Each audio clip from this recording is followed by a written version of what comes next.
கிறிஸ்துவுக்குள் பிரியமான சகோதர சகோதரிகளே, இயேசு கிறிஸ்துவின் இனிய நாமத்தில் அன்பின் காலை வணக்கத்தை தெரிவித்துக் கொள்கிறேன்.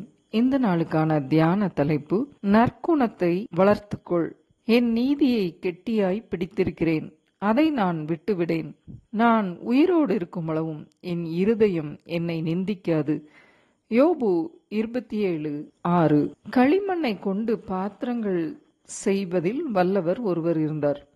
அவர் பாத்திரங்கள் செய்யும் வித்தையை பார்ப்பதற்கென்றே அவரது நண்பர்கள் வந்து விடுவார்கள். ஒரு நாள் நண்பர், நீங்கள் என்ன பாத்திரம் செய்ய வேண்டும் என்பதை எப்படி தீர்மானிப்பீர்கள் என்று அவரிடம் கேட்டாராம். அதற்கு அந்த குயவன், நான் அமைதியான சூழ்நிலையில் ஓய்வாக இருக்கும்போது அழகிய பாத்திரங்களை உருவாக்குவேன், களைப்பாக சோர்வாக இருக்கும்போது சாதாரணமான பாத்திரங்களை உருவாக்குவேன் என்று சொன்னாராம். இதை கேட்ட நண்பர் சிந்தித்து கொண்டிருந்தாராம்.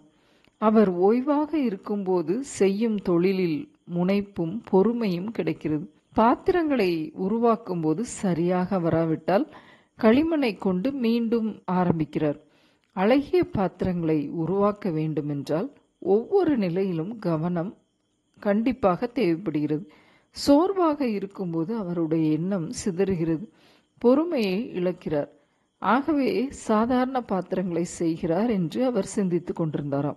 ஆம், எனக்கு அன்பான சகோதர சகோதரிகளே, நமது வாழ்க்கைக்கும் இதை ஒப்பிடலாம். நற்குணம் என்ற நல்ல குணத்தை வளர்த்து கொள்வதற்கு அதிக பொறுமை நமக்கு தேவைப்படுகிறது, அதிக காலம் தேவைப்படுகிறது. தேவன் பரம குயவனாய் நமது குணாதிசயங்களை வணைகிறவராய் காணப்படுகிறார். நாம் அதற்காக பொறுமையோடு எத்தனை துன்பங்கள் துயரங்கள் வந்தாலும் சோர்ந்து போகாமல், மன அழுத்தத்திற்கு ஆளாகாமல் நாம் பொறுமை காக்கும்போது இந்த நற்குணம் என்ற அழகிய பண்பை நாம் பெற்றுக்கொள்ள முடியும். வாழ்நாள் முழுவதும் வளர்க்கப்பட வேண்டிய ஒரு சிறந்த குணம் நற்குணம்.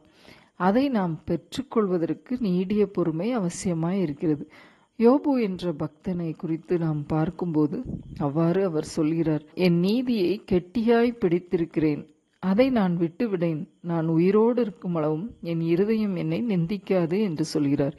அவர் எடுத்த தீர்மானத்தில், அவரது காரியங்கள் எல்லாவற்றிலும் பொறுமையோடு இருக்கிறதை நாம் பார்க்கிறோம். யோபுவின் பொறுமையை குறித்து அறிந்திருக்கிறீர்கள் என்று நாம் பார்க்கிறோம்.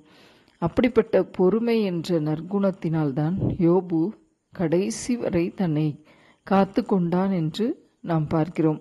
அவர் சொல்லும்போது, நான் உயிரோடு இருக்கும் அளவும் என் இருதயம் என்னை நிந்திக்காது.